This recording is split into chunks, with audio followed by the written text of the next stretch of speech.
Let's get started. So this is the November 6th meeting of the Upton Land Stewardship Committee. Quorum is present. Meeting is being recorded. And let's just start with the agenda. Previous minutes. I'm within about 10 minutes of sending you guys minutes from October. So I will, before I go to bed tonight, you guys will get those. Thank you. I just ran out of time a little bit, but they're almost done. Membership. I guess any updates on members? As far as I know, Marcella, the person that you have been talking to, do you know anything? Did he join, or you had any communication with him? I can't remember the name right now. Yeah, I'm not remembering his name either, but I think he did join, and I think he may have been approved by the select board. I'm not sure he's sworn in though. So I know I have his email somewhere. So let me Could you track him down and out what the story is. Okay, thanks. All right, agenda. Well, kind of a long list. Start with Warrenbrook Conservation Area Trails and Pell Farm boundary marking. I don't know, Scott, could you give us an update on the trails? Has anything happened this past month? Nothing really. I did try to, I did scout out potential new trail in this is the western portion of the property there, where there's some wet area there. It was still pretty dry out there, and I still need to look at that more. It's tough to get around in that area. Everything out there is a little wet. So I did have one area that is potential, but I still need to fine tune it. So nothing right now to create or anything. And the existing trail's fine right now. So it's just later in the spring, it gets pretty rough out there. Okay. I mean, I don't know if anybody's been out there since the boundary was marked, but for Pell Farm, but there's a lot of pink flags and boundary markers for conservation land for Grafton out there. Yeah, Bill and I saw that, and he had, I guess Bill let you know that he had spoken with the guy doing the surveying. So he was already aware of it. I was going, what the hell is this? But it seems like they're just trying to establish, what the actual boundaries are. And, my feeling is, as long as it's remains conservation land on either side of whatever boundary there is, it doesn't really matter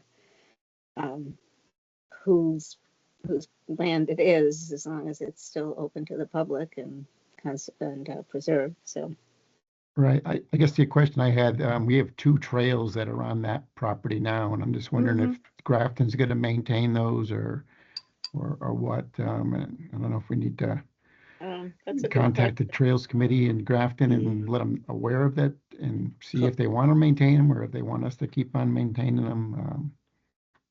Scott, Concom discussed this, I think, at our last meeting, and I think the consensus was, or there were no objections to us sending Grafton a letter or an email and maybe offering to meet with them just to kind of get issues like that established. Or worked out, because you're right, some of the trails we've been maintaining are on Pell Farm, and maybe, I don't know, maybe a third of the landing area that we use for the forest project is on Pell Farm. Just for most of you may not be aware, apparently, and I don't know if Bill is not on, he probably explains better than me, but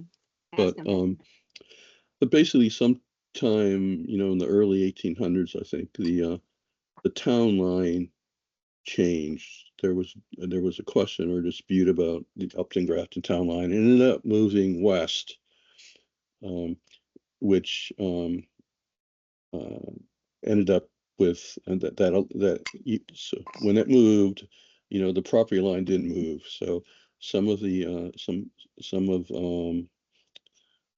some land in Grafton became land in Upton. And for a long time, I think at one time anyway, it was assumed that the Warrenbrook watershed boundary was property line. And Bill again could weigh in on this. I think at some point the assessors, made that decision that the property line was the town line. But there's other mapping, and if you go to say Mass Mapper, for example, the parcel maps and Mass Mapper, they show that parcel to be owned by Grafton. So I think, again, Bill's not here, but I think it's from what we know now, probably that boundary that was marked by the consultant from Grafton is probably more or less correct. And Yep. And I guess we'll just have to like maybe work out, in Grafton, with Grafton, something about trail management.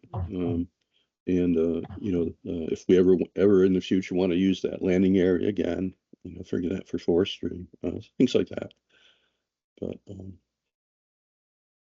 Yeah, and then I guess the maintenance of the that seed tree area, if you want to maintain that as an open area, because probably half of it's now in Grafton. So okay.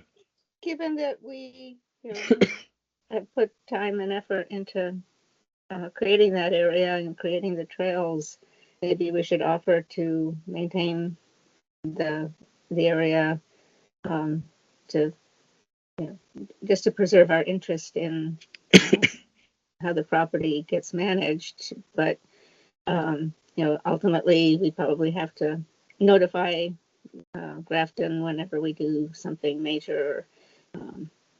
I don't even know if they have people who do trail, like a regular land stewardship or trails committee or something.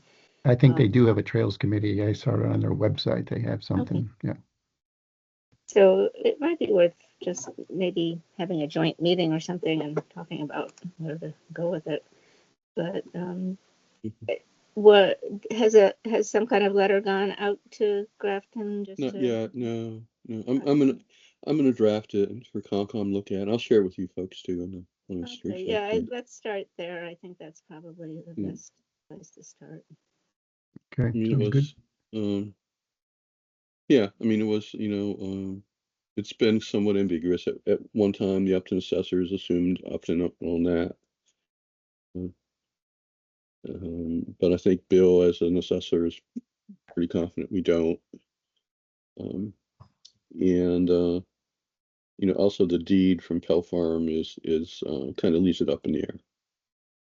If you take a look at that. So the surveyor who did their plan wasn't willing to make a determination. I don't know, but okay. Well, stay tuned on that. Robertson Family CR Trail Bridge, next steps. Concom discussed this somewhat, and I sent an email to, well, here's one thought I had, was to keep this project going, to see if we could separate out the project into basically two phases. The first phase would be to construct the abutments, and then the second phase would be to actually construct the bridge. And I've asked Dennis, DPW director, if it's legal to do that, to basically split the work. And then the next step would be to possibly consider either getting more funding so we could finish the design with the I-beam, as proposed, or if we could redo the design for the bridge decking using engineered wood, something like a glue lam, pressure treated glue lam stringer. You can get them, long enough to span the entire length. And then basically that would be a carpentry project that I think could be done by scouts or volunteers. And it would be way less cheaper than the current design. I don't think we'd have any problem staying within the budget if we went that route. The only thing, long? pardon? Well, How long? I'll just say the negative is, I do think that the current design with the I-beam is more resilient. That I-beam's not gonna, is gonna last many, many decades. The decking would have to be replaced occasionally in the railings, but we're planning on using black locust to get a long life out of that. And the other thing, I think the I-beam, if an enormous flood event ever came along, I think the I-beam would probably be able to resist it. I would not make the same guarantee for the a glue lam wooden stringer. It might be talking 30, 40 years for that option before it needed to be replaced. So anyway, that's it. Now we could go back to town meeting in the spring and ask for more funds. Yeah. Well, at least if we ask for it in little by little, they don't really notice as much. Oh no, it's just the reason I thought about splitting it was both that would give us some time to think about the what the actual decking of the bridge would be like, or the bridge itself. But the other thing, we could keep this going time-wise. We could get a bit out and have someone construct the footings, the abutments by April 15th. So we'd have them there, and then hopefully we'd be ready to do the rest of the work by the next construction window, which would start in October. So once those are in, what you're not planning on including the I-beam as part of that? You just want the footings in here, but okay. Just the footings. If the I-beam is going to go in, at what point would we bring that? That's probably a pretty expensive and complicated piece of this. Yeah, I personally don't think the I-beam option would be doable by volunteers or scouts. No, that's so we'd have to put that out for bid again. But I do think that if it was a wooden decking type project, it's possible. Scouts could do it. Also, Alan, Conservation Commission member, suggested talking with BBT, and I will do that. They've got got a form online. You can request support, and potentially they could both design a wooden bridge, and also possibly construct it. They have people who build things and people who design things. They're students, and so it's possible it could be a BVT project even. Mike, can you explain that second option again? Okay, what it would be is that there's, just imagine a very, very long, it would be about 34-foot long,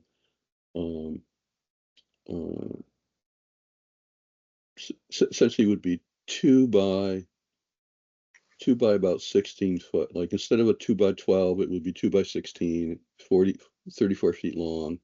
And it's made out of, it's got an engineered product, engineered wood. It's made out of basically, I don't know, say kind of like sawdust and glue Compressed stuff. compressed together, and it can be made pressure treated, extremely strong. You can get them up to, I think, like 60 foot long. So there wouldn't be a problem finding one that was 34 foot long, and you need two, and basically those would be your stringers, just like we have stringers for other bridges, and then you'd attach the decking to them, and the railings to them. And the installation could happen by I think volunteers. I think possible volunteers could do that. Yeah, I think it would be. And I think they could. I don't think And it'd is be. that material environmentally okay? I think so. Yeah, yeah. It's being used a lot, both for interior construction and exterior construction. Um, but won't last forever. You know, it's gonna eventually rot and need to be replaced. But like I said, I think probably, you know, it would be like a 30, 40-year lifespan, That's probably. pretty good. Yeah, yeah. Well, you know,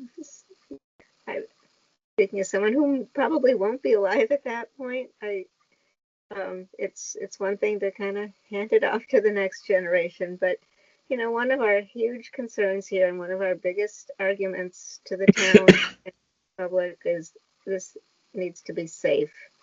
And if 40 years down the road it is no longer safe and we don't have the people to fix it, Mhm, then I think that's a big problem. mhm. I agree. But we might have more money and more people 40 years down the road. I'm gonna guess we won't. I'll put money on that, in fact. But yeah, that's just one person's opinion. If we can figure out a way to get that I-beam there, you know, as part of a preliminary setup, the problem there is that once it's in place, we're going to have kids doing balance beam on it, and that's not going to be great either. We're Oh, going to have no, to yeah. commit to building You something. need to. If the I-beam shows up, you need to finish the whole bridge. You can't Yeah. just leave an I-beam there. Yeah. Somebody would do something stupid. But the I-beam again has another example. I mean, I did the hydrology analysis for this. You know, I'm not an engineer, but I think it's a reasonably good job. And you know, the height of the I-beam is enough to allow a 200-year flood to go through. But as you know, any year we could have a 500-year flood or a 1,000-year flood. And I think the I-beam wouldn't be more resilient to an event like that. The glulam stringers would not be. They'd be probably about 16 inches tall, maybe a little taller. So they'd be just this flat surface that would just catch the force of the brook and just get wiped out, I think. But the I-beam should be able to just get overtopped and handle it. Anyway, I think I need to hear back from Dennis to see if we can kind of like at least put out a contract for the abutments and get them built this spring. And then we can talk about what in terms of funding, what's the next or design, what the next step is. I think that's a good place to start. Okay. All right. Anything else there? All right. Robinson Family CR boardwalks. I don't think anything's been done there, but we could schedule a work day. There's one boardwalk that needs to be finished. We kind of abandoned it last, maybe it was in August when there was a hornet nest nearby, and we just stopped working there rather than trying to deal with the hornets. The hornets are certainly gone now. And then there's also the stream crossing, the intermittent stream crossing that's far in. So we need a crew of people to carry in some of the 16-foot stringers. So I could try to schedule it maybe a November workday. See if we can get a good crew out there. We've got about 2/3 of the boardwalks finished. They probably need some steps. Need someone who is a good carpentry person to think about how to do some steps. I have some ideas, but I'm not particularly skilled at that stuff. Or we could leave it without steps. People would just have to step up onto the boardwalks to cross them. Stay tuned there. Okay, Whitney East Boardwalk. I don't think anything's happened there. Last meeting, I think we talked about needing another 16-foot section there.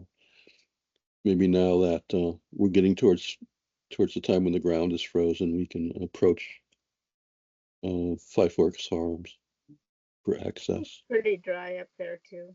So do something. Pleasant Woods, West Upton Visioning. There was a visioning meeting last night. I did attend. I kind of noted that I think the commission is protective of Pleasant Woods as a conservation area, and there wasn't really any serious talk about doing anything with that property, given the consultant Dawson and Flinker, they realized that there's ledge and slopes and all these other constraints, let alone the conservation area designation. So I think what we should do is just make sure that the final vision includes this trail connection behind Coach Road. And actually one of their visions talks about tearing down Coach Road and replacing it Is that gonna happen? with a modernized structure. Is that likely to happen, you think? I don't know. It would displace a lot of people for one. Even Yeah. Yeah, that's true. Well, they have a whole I don't know if it's online anywhere, but they have their vision would include replacing coach roads with a new structure, more like apartment buildings than the individual units like it is now.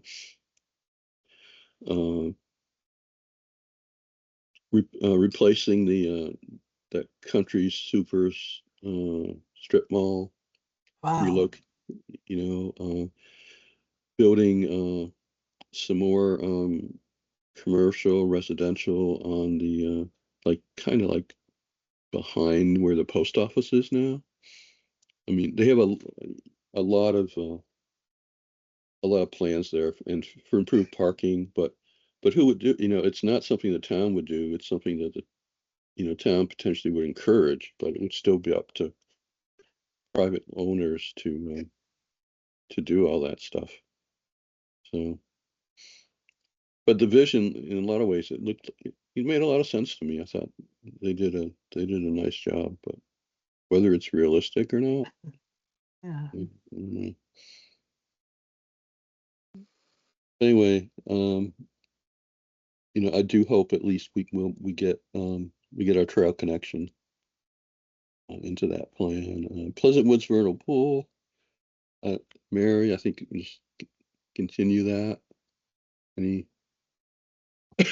Yep. Yeah, we've got data for certification. Just needs to be submitted for a couple ponds. Yep.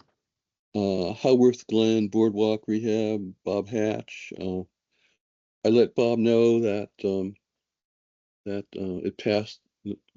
Funding is available. A CPA article passed Tuesday night, which is good news. So we need to make some decisions about the extent of the railings. We had a fairly lengthy discussion last month about do we need railings along the entire length of the boardwalk, about 95 feet, or just where the drop is, say, more than about 3 foot. And I don't think either the Concom or Land Stewardship has really made a decision there. I have emailed Becky Gallagher from Bay State Trail Riders to ask her opinion. One thing I'm wondering is if you have this like narrow 95-foot long corridor with railings, is that going to freak out a horse or not? I don't know. But kind of asked her that question to see what her opinion is. We know we have to install railings where the drop is, probably more than about, 3 feet or 40 inches. So there Which is is gonna be, pardon? so there is gonna be a railing regardless, it's just whether it's gonna be, like, the horse All is the gonna way. go through some piece of railing, correct? Yeah, it's gonna have to. I mean, just for human safety purposes. The drop is 6 foot, maybe a little more, right at the where the brook is, and that's not acceptable, I don't think. How much So more is it to have it go all the way across? I believe his current cost estimate includes railing along the whole way. You know, we haven't, if that cost estimate is what we, CPC funds, then what's the question? We should just do it. Well, the question I have again is, is a very long Oh, okay. boardwalk with horses, if that's going to really be a problem with horses, or not. And I don't know anything about horses, I can't say. And the other thing, Bob does have some alternative materials that if we didn't want to go with industrial gray, we could use a different material for the railings, which would cost maybe $1,000 more or so, something like that. Not a whole lot more. It could be any, colors you want, like a brown or green, something that's more, maybe more suited for a natural area than industrial gray. But we get used to the gray probably too. But so Did Bob have any thoughts on whether the railing should, he's a horse guy, did he? he didn't have any one way or the other thoughts, I don't think. I think. So we'll see if we hear back from Becky and see for the record, Becky is with the Bay State Trail Riders. And she's, they've done all sorts of bridges and boardwalks all over the place. Good resource. All right. District 9 Conservation Area ribbon cutting. It's scheduled for November 12th. If I'll send out if you haven't seen it already, there is a sign up opportunity that SCT has prepared to register for it. They kind of want to know how many people are going to show, and they have a plan for potentially parking off-site and then shuttling people with a van to the area if the parking lot capacity is exceeded, which is probable. I would guess, Marcella, right? I mean, I think we're probably going to get a pretty good turnout here. Yeah, a lot of the people who live in the neighborhood are probably going to walk anyway. Yeah. And I'm not so worried about them because I know that many of them walk that mechanic Fowler loop, as their daily exercise, or so they're familiar with what traffic feels like there. But walking from the parking at the community garden to the District 9 site, it for somebody who's not familiar with that walk, it might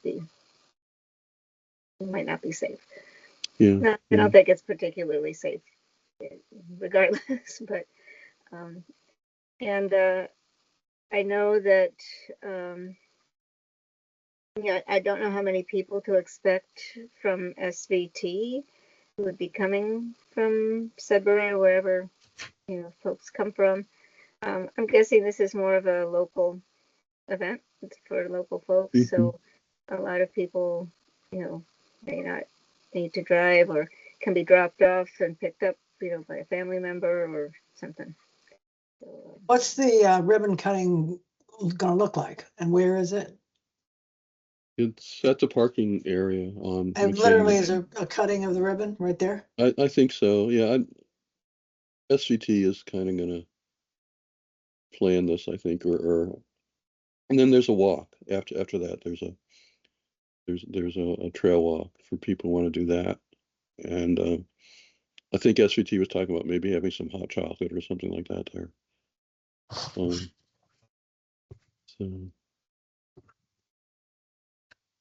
but anyway, if you do want to attend, and I hope you do, just go to the SCT website and register.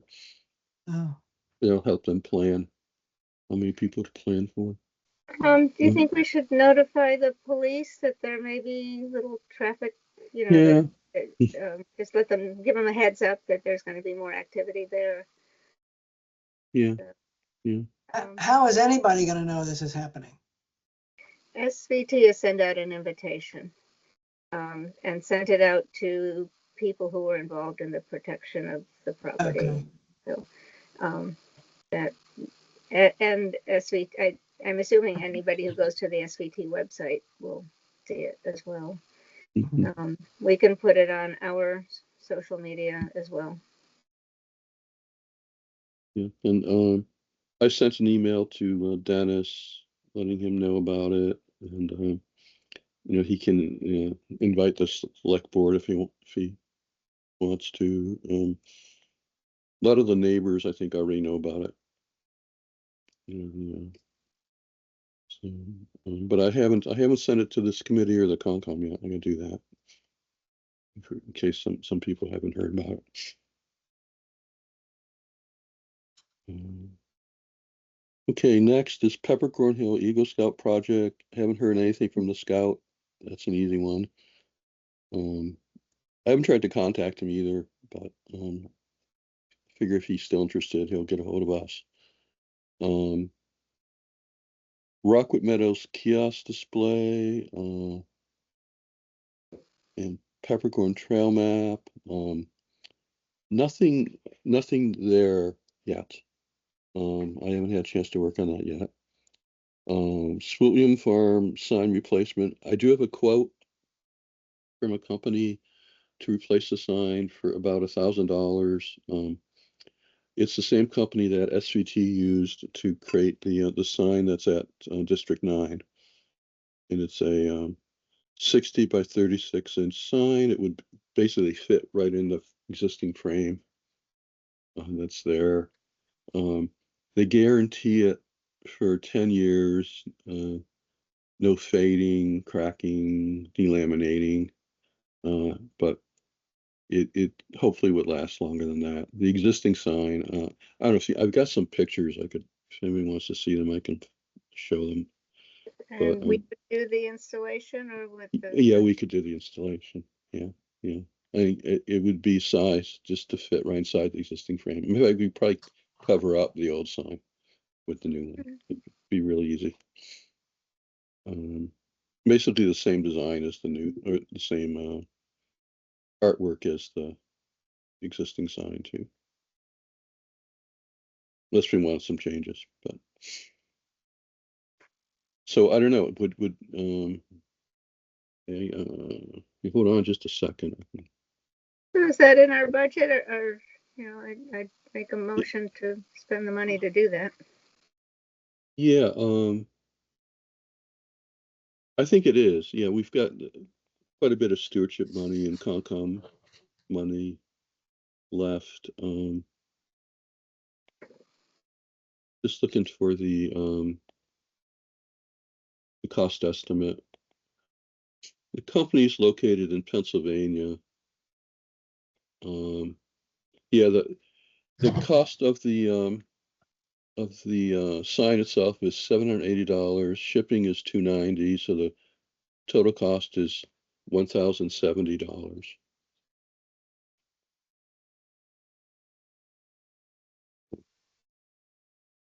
Well, I'll make a motion that we spend 1,000,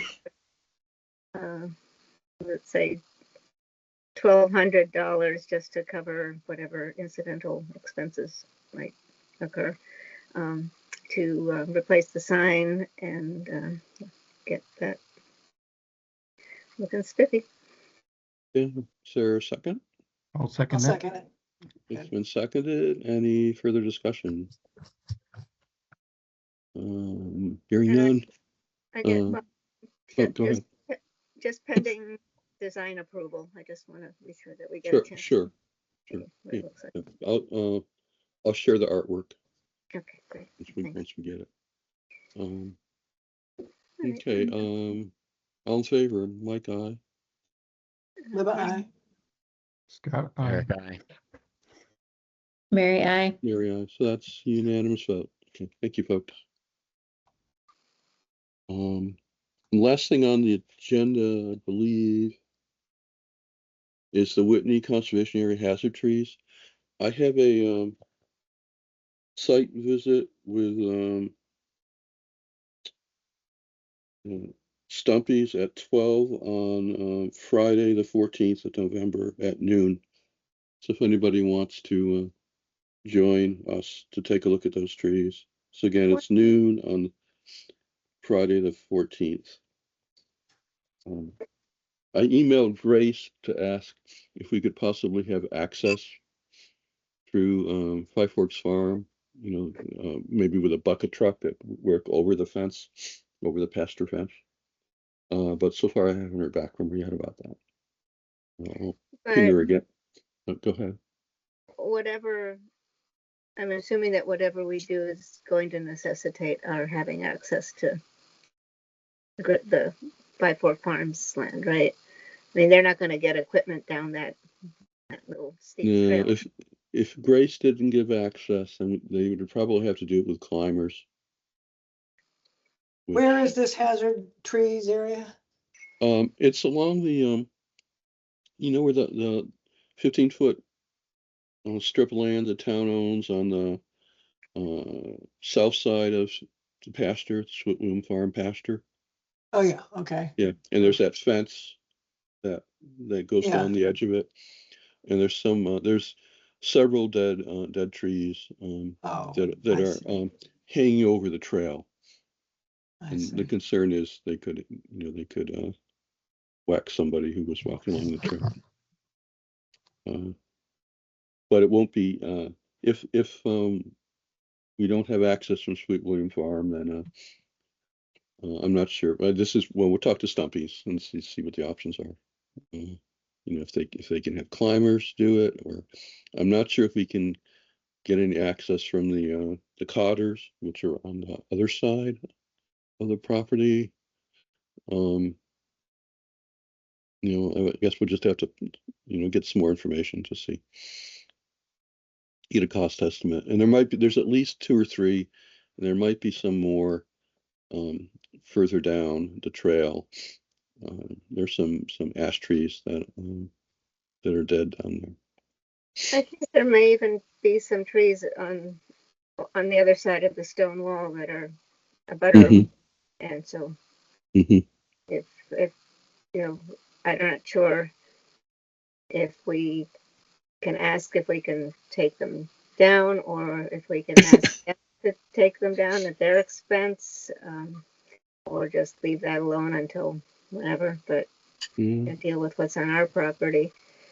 I think we can let them know that if it's a dead tree, and if someone gets hurt, the owner of the tree has liability. If it's a live tree that just happens to come down in a windstorm or something that had no obvious problems with it, then there's no liability. But if it's a dead tree with a branch hanging over a public trail, that owner of the tree is liable. And we could let them know that. And it's kind of their decision, unless I don't know, maybe the commission would be willing to address the hazard, even if the tree wasn't on town land.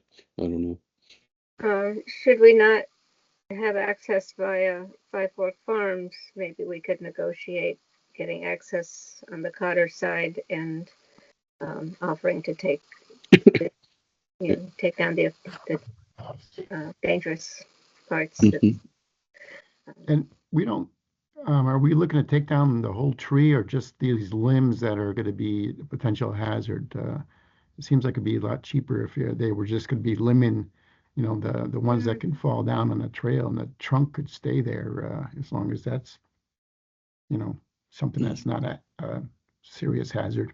Yeah, we can ask their opinion. I mean, the trunk will eventually rot though, and it'll fall. You know, even if it didn't hit anybody, which is probably the most likely thing, but it could conceivably smash into the fence and damage the fence that we have. And it Right, needs yeah. repair. I don't know. If anyone has time, to join me with Stumpy's on, next week, I think it'd be great. If you could ask them the questions and, we could all learn more about what their recommendations are. Yeah, I'll try to make it there, Mike. Yeah. Right. Right.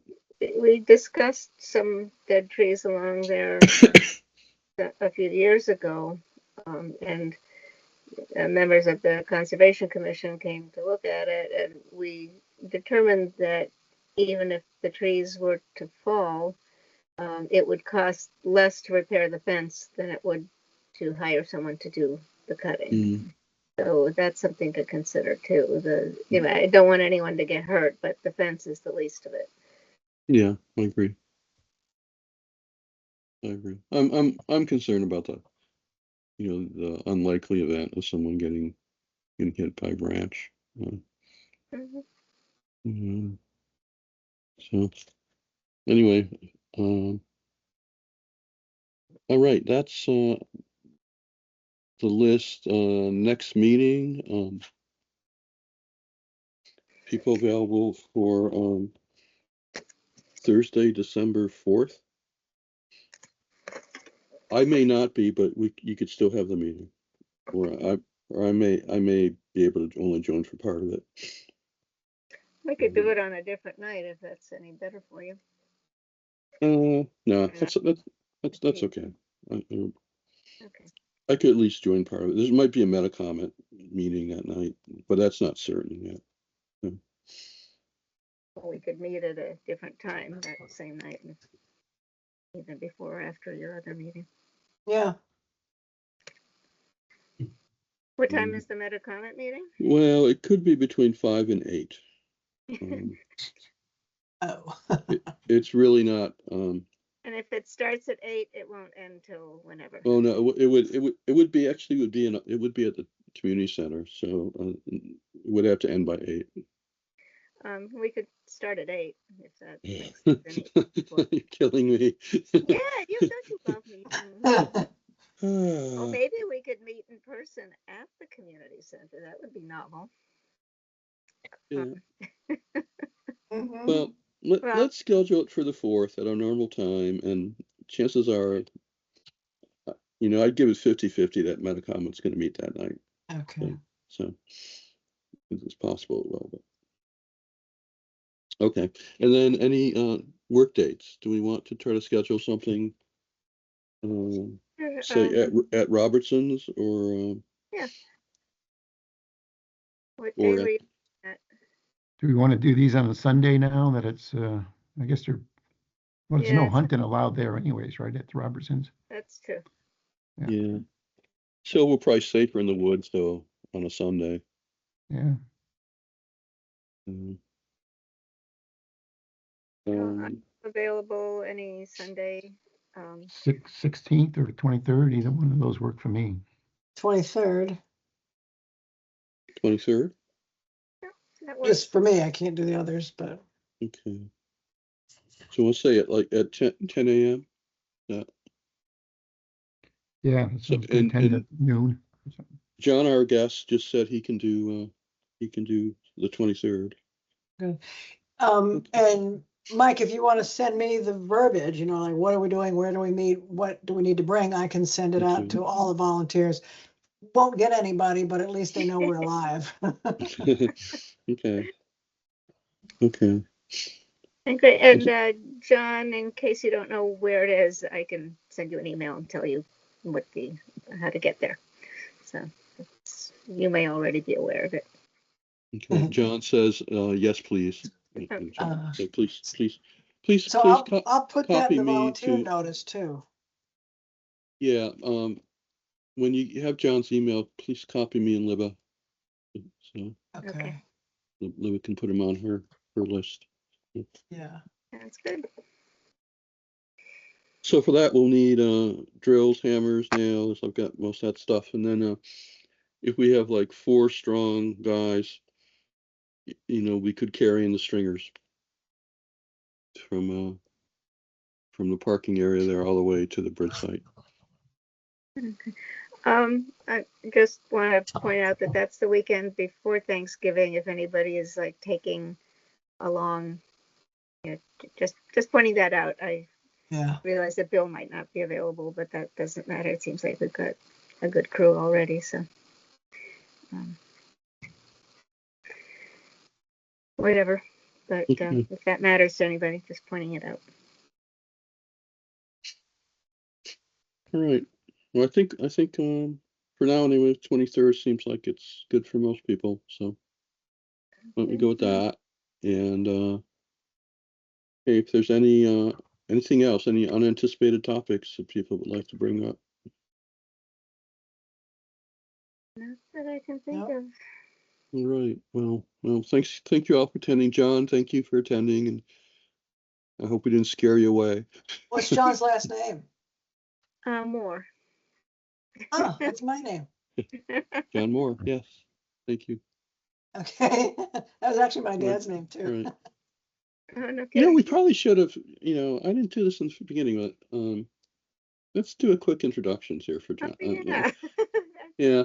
So, since the meeting's almost over, I'm Mike Penko. I'm like co-chair of this committee. I'm on Concom, Metacomet Land Trust board member. Doing this stuff for a long time, but physically not as able to do things as I used to be. Mary. See, I've been on land stewardship, I don't know, maybe 8 years, and don't do as much as everybody else does. I help do the community garden though. And I also serve as the conservation agent for the Concom. Marcella. Yeah, we met before, but I'm Marcella, and I guess I'm the other co-chair, except Mike does way more work than I do. So he's more co-chair than me. But I've been on the committee since probably day 3, and counting. So. Marcella was the chair for most of the existence of this committee. She's kind of escaped the last year or so, but now she's still lurking around, and we're very glad she is.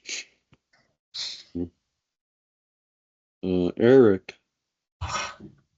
I'm Eric Russell. I moved to Upton in 2016, joined Land Stewardship maybe a year or 2 later. Also serve on the Zoning Board of Appeals, and yeah. And Libba Moore. Yeah, my dad's name is John. Yeah, so I joined the committee just probably a couple of years ago. And these people who've introduced themselves know so much more about the trails and the regulations and all that stuff. Very valuable resources, more so than me. I'm more or less a cheerleader, so I run the volunteer list there. And I'm on the Friends of the Upton Library and a couple other things, and been here in town for a long time, but just serving on this committee a couple of years. Thank you. And then Scott. Yep, Scott Heim. Been in Upton for probably, 30, 35 years or so. Been on the land stewardship for quite a few years. I can't remember when it formed, but I think I was on it when it first got started. But I like to get involved in the outdoor trail maintenance aspects of it, and some of the stewardship issues that come up. So welcome aboard, John. Thanks, Scott. And just before we finish up, Bill and I will likely be taking a walk at some of the properties. These strong winds, again, have probably given us some more blowdown. So we'll just keep it in the back of your head that there's going to be some cleanup, probably most at Warren Brook. That seems to be where the blowdowns are happening more than other places. But